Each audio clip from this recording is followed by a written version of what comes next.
Ako si Zeus Aragones. Ako naman si Ryan Galibo ng Ambient Air Unit. Tara, samahan nyo kami sa isang air quality monitoring station sa Katipunan para sa isang A Day in the Life ng isang air quality monitoring specialist. Let's go.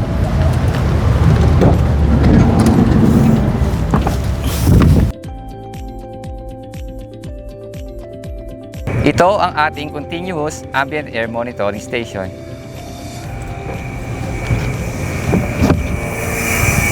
Sa loob, makikita natin ang iba't ibang air quality monitoring equipment.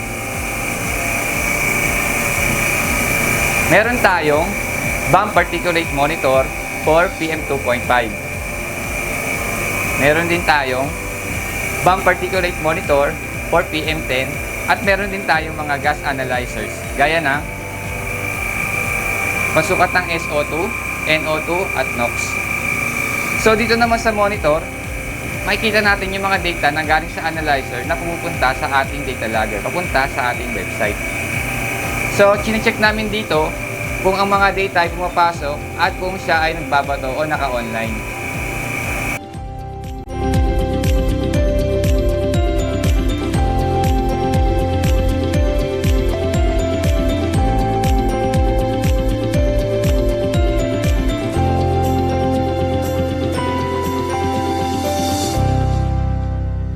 Ito naman na makikita sa itaas ng ating cam station.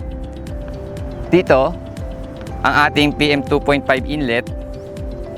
Ito naman, ang ating PM10 inlet. At ito ang inlet sa ating gas analyzers. Makikita rin dito ang ating MET sensors na pang-measure ng barometric pressure, wind speed, wind direction, ambient temperature, at relative humidity. Ito po ang ating data center kung saan makikita po natin ang mga data na binabato ng ating mga analyzers na galing sa iba't ibang air quality monitoring stations. Sa pag-conduct ng manual ambient air sampling, una, pupunta kami sa laboratory upang mag-fill up ng laboratory request form. Sa laboratory request form, makikita natin kung anong klaseng filter ang ating kukunin, kung TSP or PM10 at kung ilang piraso. At nakalagay din dito kung anong date ang ating manual ambient air sampling at kung kailan ang estimated date ng pagpasa nito.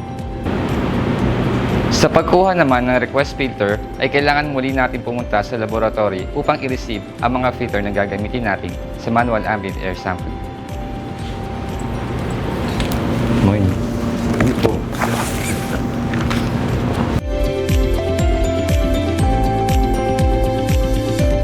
Ito naman ang ating Total Suspended Particle o TSP High Volume Sampler. Makikita natin sa loob yung mga parts nito. Nandito yung ating timer. Dito natin sineset ng 24 hours yung ating sampling. At dito naman makikita natin yung elapsed time indicator. Dito natin ma-check kung nag-run ba ng 24 hours yung ating sampling. Makikita din natin dito yung ating vacuum pump. Ito naman yung humihigop ng ambient air papunta sa ating filter. Kapag binuksan natin yung ating cover ng sampler, makikita natin dito yung canopy at yung filter holder. Dito natin nilalagay yung ating filters para sa ating sampling. Ngayong nailagay at na-secure na natin ang ating filter, isasala na natin ang ating sampler. Iraran natin ito ng 24 hours at babalikan natin ito para makuha ang filters at idadala naman ito sa laboratory. Ganito naman ang itsura kapag nairan na natin ito ng 24 hours. Dadalhin natin ito sa laboratory para matimbang at makuha natin yung concentration. Bago natin isubmit sa laboratory ang mga filters na nagamit natin, kailangan muna nating fill upan ang COC o Chain of Custody. Dito nakalagay kung ano yung mga parameters na ipapa-analyze natin tulad ng PM10 at TSP.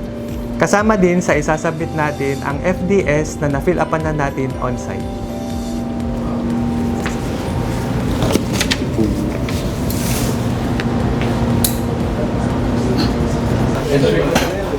After 5 working days na maipasa ang mga filter sa laboratory, ay magbibigay sila ng result of analysis. Ang result of analysis naman ay i-input sa database na siyang makikita natin sa EMB-NCR website. Sa kasalukuyan, meron po tayong 35 monitoring station sa buong National Capital Region. 22 po rito ay continuous ambient air monitoring stations, habang 13 naman po ay manual samplers ang gamit. So layunin po nito ay maapagbigay ng maasahan at napapanahong datos na nagsisilbing batayan sa pagsuri ng kalidad ng hangin at sa pagpapalaganap ng tamang impormasyon sa publiko. Malaki at mahalagang bahagi ng pagiging isang air quality monitoring specialist ang regular na pagkakandak ng air sampling activity, lalo na tuwing sumasapit ang bagong taon, upang matukoy ang kalagayan ng ambient air quality index values sa iba't ibang lungsod sa Metro Manila. Ang bawat pagkuha ng samples at bawat datos na aming kinokolekta ay hindi lamang tungkol sa mga numero at graphs. Ito rin ay tungkol sa kalusugan ng bawat isa at sa masamang epekto ng maruming hangin sa ating kapaligiran. Sa pamamagitan ng tuloy-tuloy at tamang air quality monitoring, natutulungan nating makagawa ng maayos na polisiya, mas epektibong mga programa, at mas maagap na aksyon para mapangalagaan ang kapaligiran. Salamat sa pagsama sa amin sa isang araw sa buhay ng isang air quality monitoring specialist. Sama-sama tayong maging responsable sa pagpapanatili ng kalinisan ng hangin.